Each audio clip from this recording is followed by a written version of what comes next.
Hello students, how hello बच्चों, कैसे हो आप सब। मैं आशा करती हूँ आप सब बहुत ही अच्छे और स्वस्थ होंगे। तो आज की कक्षा में हम शुरू करने वाले हैं हमारा अध्याय नंबर 14 और इसका नाम है कहानी लेखन। ठीक है, तो चलिए शुरू करते हैं हमारा। आइए देखिए, कहानी लेखन मतलब स्टोरी राइटिंग। ओके, चलिए शुरू करते हैं। आपको कहानी सुनना बहुत अच्छा लगता है ना। तो कहानी सुनना तो सभी को पसंद होता है ना। अब देखिए, शाम को रोजाना आपकी दादी जी क्या करती हैं। देखिए, सभी की दादी जी, नानी जी क्या करती हैं, या मम्मियाँ क्या करती, कहानी सुनाती होंगी, है ना। अब आप भी कुछ कहानी लिखना सीख लीजिए, जिससे कि आप अपने छोटे भाई बहनों या मित्रों को सुना सकें। ठीक है, चलिए तो हम सीखते हैं यहाँ पे कहानी लिखना। नीचे दी गई कहानी को ध्यान से पढ़िए। आइए देखते हैं। एक दिन एक डैश के नीचे सो रहा था। ठीक है, तो देखिए इसको क्या करना है, हमें कहानी में अपने अनुसार इसमें शब्द भरने हैं। तो देखिए, एक दिन एक पेड़ के नीचे, आप देख सकते हैं इस पिक्चर में, इस फोटो में क्या दिया गया है चित्र में। एक दिन एक शेर एक वृक्ष के नीचे सो रहा था। ठीक है, वह बहुत गहरी नींद में था। ठीक है, उसी समय, या फिर क्या बोल सकते हैं, उसी वृक्ष के नीचे एक चूहे का बिल था। ठीक है, उसने अपने बिल से निकलकर शेर की पीठ पर उछल कूद करने लगा। ठीक है, वो अपने बिल से निकलकर शेर की पीठ पर उछल कूद करने लगा।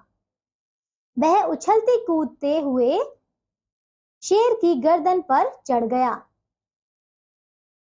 तब शेर को बहुत गुस्सा आया।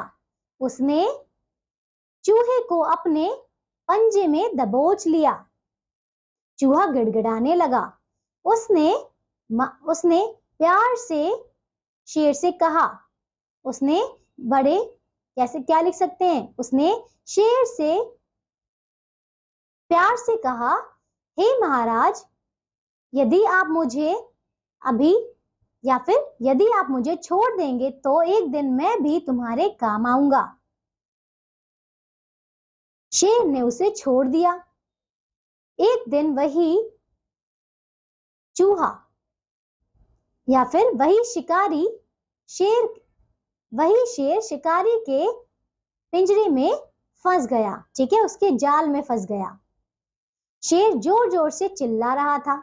तभी चूहे ने शेर की आवाज सुनी और वह अपने बिल से निकलकर बाहर आ गया।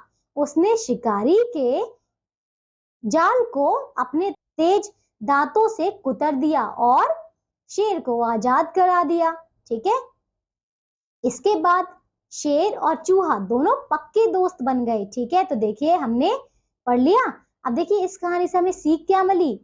सीख ये है, कभी भी किसी को छोटा नहीं समझना चाहिए, है ना। छोटे लोग भी बहुत बड़े बड़े काम कर देते हैं।